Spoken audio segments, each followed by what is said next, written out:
Hello everyone, welcome to your own channel एडुवेक्टर।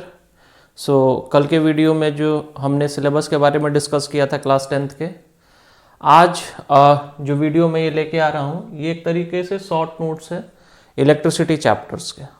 और whatever the point is there, we are going to cover the numerical portion of electricity chapter. Theory के part के दो video मैंने पहले ही बना के रखा है प्लेलिस्ट पे, you can check it out there and if you want we can make more videos on that. तो इसको देखते हैं, और मैंने पॉइंट वाइज इसको लिख दिया यहाँ पे, और यहाँ से कैसे कैसे न्यूमेरिकल्स आ सकते हैं पहले इन शॉर्ट नोट्स को और शॉर्ट पॉइंट्स को पढ़ते हैं, then will practice the numericals on the basis of this points.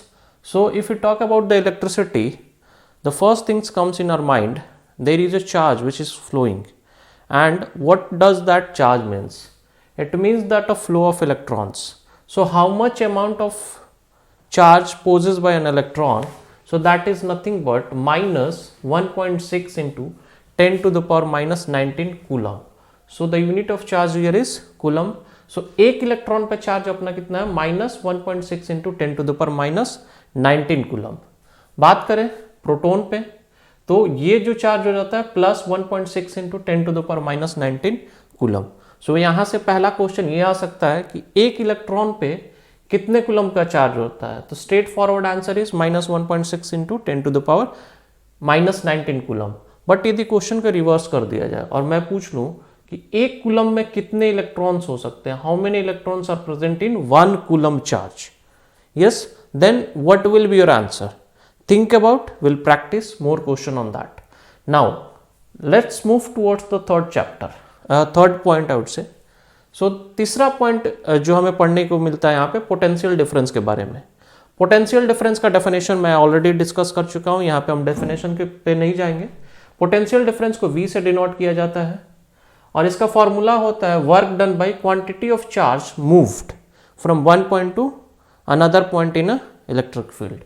तो इसको Q से डिनोट करते हैं, तो इसका शॉर्ट फॉर्म एब्रिविएशन लिखते हैं हम लोग V equals to W by Q, और पोटेंशियल डिफरेंस का SI यूनिट होता है वोल्ट। और इसको कौन से इंस्ट्रूमेंट से मेजर करते हैं, what is the name of that instrument by which we use to measure potential difference, वो आपको बताना है कमेंट में। Now fourth one is electric current. Electric current symbol I से होता है, ये rate of flow of charge होता है, चार्ज का सिंबल Q होता है, टाइम टेकन कितने देर के लिए वो चार्ज एक क्रॉस सेक्शन एरिया से, लेट सपोज यहां से Q चार्ज कितने टाइम के लिए पास हो रहा है, वो हमें किस चीज की वैल्यू दे रही है, इलेक्ट्रिक करंट की। इलेक्ट्रिक करंट का SI यूनिट एम्पियर होता है, और यहाँ पे कन्वर्जन से रिलेटेड भी न्यूमेरिकल्स आते हैं, इसीलिए मैंने यहाँ पे कन्वर्जन लिख दिया 1 ampere equals to 1000 milli ampere. उसी को यदि रिवर्स किया जाए तो 1 milli ampere will be equals to 10 to the power minus 3 ampere. Now electric current is also measured by an instrument named as, please let me know the name of that instrument. Now the fifth point is regarding ohm's law. So the statement of ohm's law, we all are very much aware that it is direct, the amount of current flowing through a conductor is directly proportional to the potential difference, that is I is directly proportional to V. This is your proportionality sound at a constant temperature. This condition has to be obeyed at a constant temperature. If the temperature is varying, Ohm's law will not be obeying over there. Now the formula we can derive it from here is V equals to IR, and we can shuffle the terms and we can get two more formulas, that is resistance equals to R stands for resistance here, and यहाँ पे V हमारा potential difference है, I क्या है, V by R। तो very बहुत ही simple है, एक फॉर्मूला आपको याद रखना है, V equals to IR, proportionality sign को हटाने के बाद अपना R आ जाता है, और ये फॉर्मूला बन जाता है V equals to IR। R को मैंने यहाँ पे रख दिया तो V, ये I डिनोमिनेटर में आ गया, then what I have done, I को मैंने यहीं पर रख दिया, then this R will be in the denominator here. Okay, so we have three formula. Based upon the requirements, we can use the formula accordingly. Now the sixth point is that resistivity. Now resistivity denoted by a symbol rho. We call it as rho. कैसे लिखते हैं इसको, ऐसे कुछ करके लिखते हैं। Now the formula we are having here, R equals to rho L by A. So यहाँ पे term जानना अपने को, लेट सपोज एक वायर है, ठीक है, ये वायर कुछ ऐसा सिलिंड्रिकल शेप में दिखता है। नाउ इस वायर का एक सर्टेन लेंथ होता है जिसको हमने यहाँ पे L से दिखाया हुआ है। This is the area and it is called as cross section area, ठीक है, इसको क्या बोलते हैं हम लोग, क्रॉस सेक्शन एरिया। तो इसको हमने A से डिनोट किया हुआ है। एरिया को कैसे कैलकुलेट करेंगे, कैसे निकालेंगे, while doing the numericals will come to know. Now so you have the term A, L and what is R? R is the resistance of this wire. Now resistivity से related कुछ questions आते हैं जो मैंने यहाँ पे note down किए हैं। Rho depends on nature of substance and temperature। इसका मतलब क्या हुआ, if I'll say कि I'm using a copper wire, एक कॉपर वायर में यूज कर रहा हूं, ठीक है, तो क्या लिखा हुआ, rho depends on nature of substance and temperature but rho does not depends on length और thickness of a conductor. If I am using a copper wire of let suppose length 3 metre and one more copper wire is here of 6 meter, so by changing the length does the resistivity of the wire will change? No, because rho does not depends on the length or I would say thickness means ये मान लो अपना 2 mm thick wire है, 2 mm square I would say, क्योंकि cross section area की बात करो, ये 4 mm square का वायर है, तो क्या इसको चेंज करने से इसका रेजिस्टिविटी चेंज होगा? नहीं, resistivity will not change but its resistance can affect, वो हम थ्योरी पार्ट में डिस्कस करेंगे, अभी उस पर डिटेल में नहीं जाते हैं। तो rho depends on nature of substance, but if I say कि मैंने एक कॉपर वायर लिया और एक एल्यूमिनियम वायर लिया, इस केस में क्या हो सकता है कि इसका रेजिस्टिविटी कुछ और इसका रेजिस्टिविटी कुछ और हो सकता है। तो कब ये चेंज होगा? जब मैं उसके सब्सटेंस को चेंज कर रहा हूं, एक एल्यूमिनियम वायर एक copper wire, it means that I am changing the substance, और else if I varying the temperature then also the resistivity of the conductor will change. Now coming towards the seventh point, that is combination of resistance. Now in this chapter this is the most important topic because you will encounter many numericals from these two combination of resistance, that is when the resistors are in series and when the resistors are in parallel combination. Okay, so we'll try to solve and we'll try to find some tricks in order to make this numerical simple for us. So R equivalent I have written. तो यदि बहुत सारे let's suppose many resistors are combined in series, so उनका equivalent resistance क्या होगा? So R1 plus R2 plus R3 plus Rn, nth number तक उसको सारा ऐड कर देंगे, a simple summation will do. Now in parallel what we will do, it will become 1 by R equivalent equals to 1 by R1 plus 1 by R2 plus 1 by R3 plus 1 by R1 Rn। इतने formulas आपको याद रखने हैं और इसके basis पे सबसे पहले हम कहां से न्यूमेरिकल शुरू करेंगे? यहां से नंबर ऑफ इलेक्ट्रॉन्स फाइंड करना शुरू करेंगे कि 1 कूलम चार्ज में कितने इलेक्ट्रॉन्स होंगे, 2 कूलम चार्ज में कितने इलेक्ट्रॉन्स होंगे। Then we are going to move towards the third point कि किसी I will try to find the potential difference, then work done, इसको क्या बोलते हैं? Work done, Q quantity of charge moved, then electric current कितना pass हो रहा है उसके बारे में पता करेंगे। Then will try to find out resistance of a wire, potential difference, current, then resistivity we can also find out. These many things we'll try to find out, and then at the last we'll move towards the seventh point, that is combination of resistance. Please note it down your notebook. Then 2 more points are left. I will write it down here. One is electric power and one will be heating effect of electric current. Please note it down. So let's start with the 8th point now. The 7th point was combination of resistance. Now the next point is electric power. So what is electric power? Power you all have studied in class 9th. Power is nothing but rate of doing work. So which type of work we'll do in electric power? Electric work we are going to perform. Like if there is an electric appliances, they are doing electric work, and while doing that work some energy is also getting consumed, and that energy is known as electric energy. So the formula can also be written as energy consumed by time taken. So there are 2 formula of power we can use. One is electric work done by time taken and energy consumed by time taken. Now the short form we can write it as P equals to W by T and P equals to energy E by T. The unit of power is watt and it is denoted by W.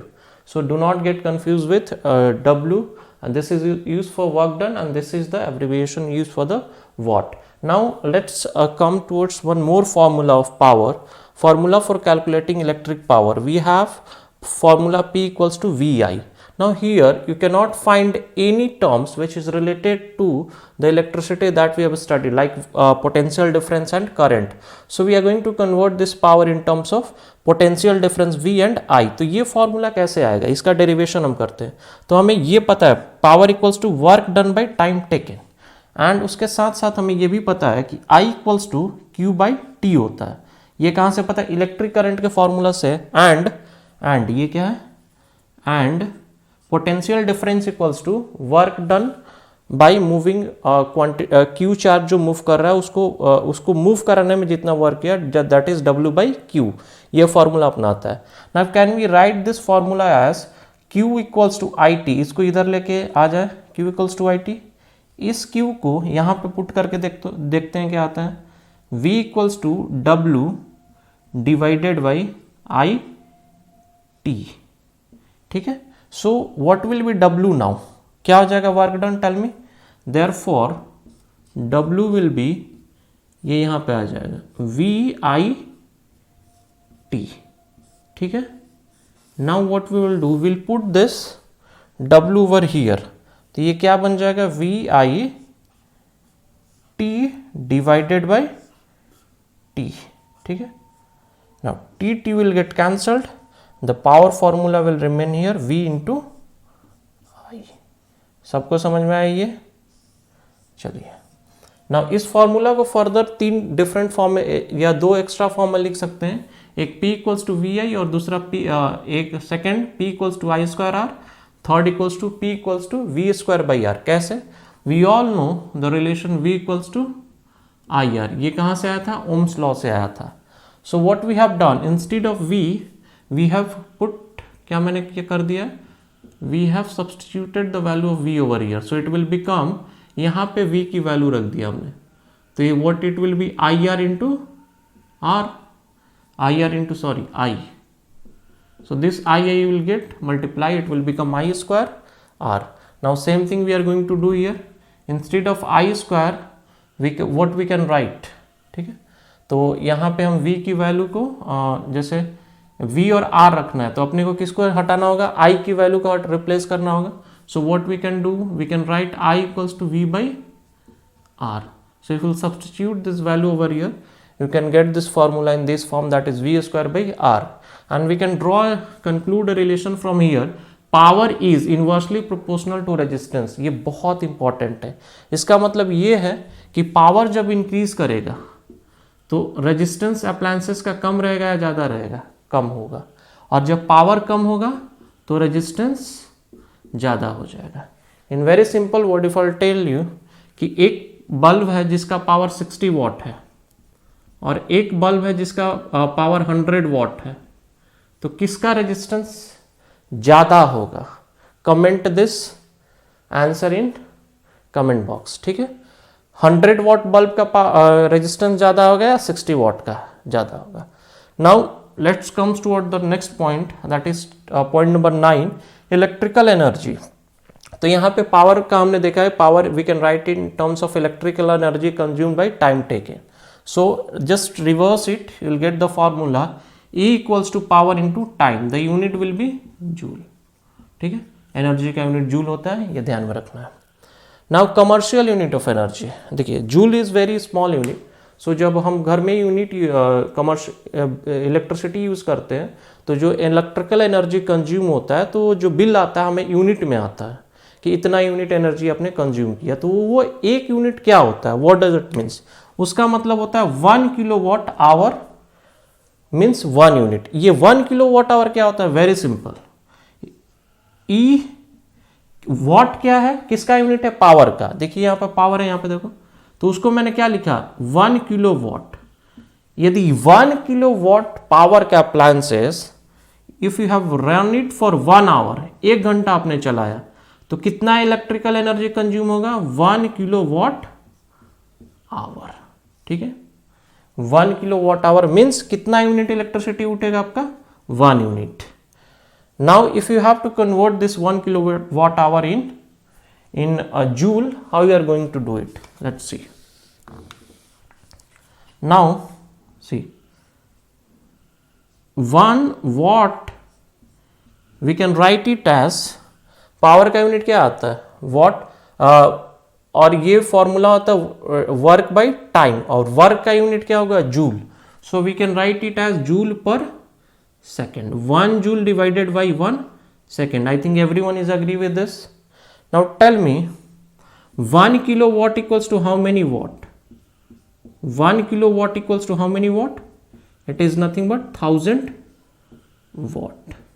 Now further, can I write 1 kilowatt hour as 1 kilowatt hour as 1000 watt hour? Yes or no? कि मैंने क्या किया? 1 kilowatt को 1000 watt लिख दिया। Very simple.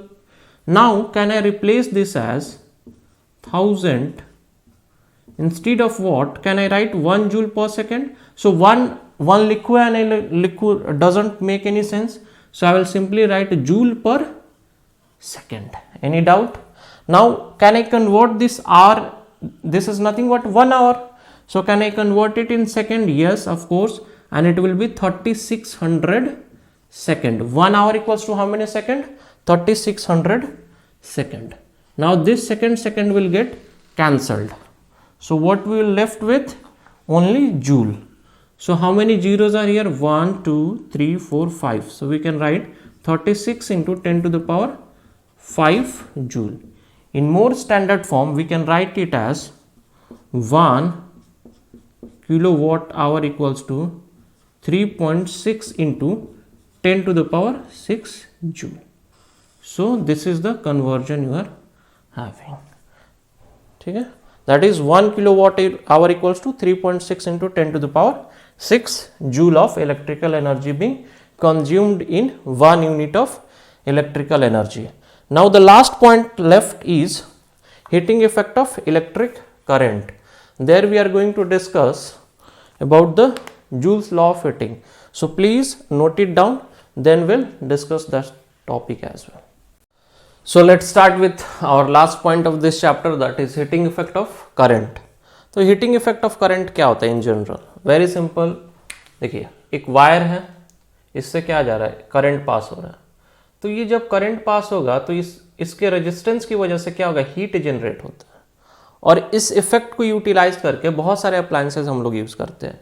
जैसे electric bulb जो हुआ हमारा, वो भी क्या करता है? हीट प्रोड्यूस करता है।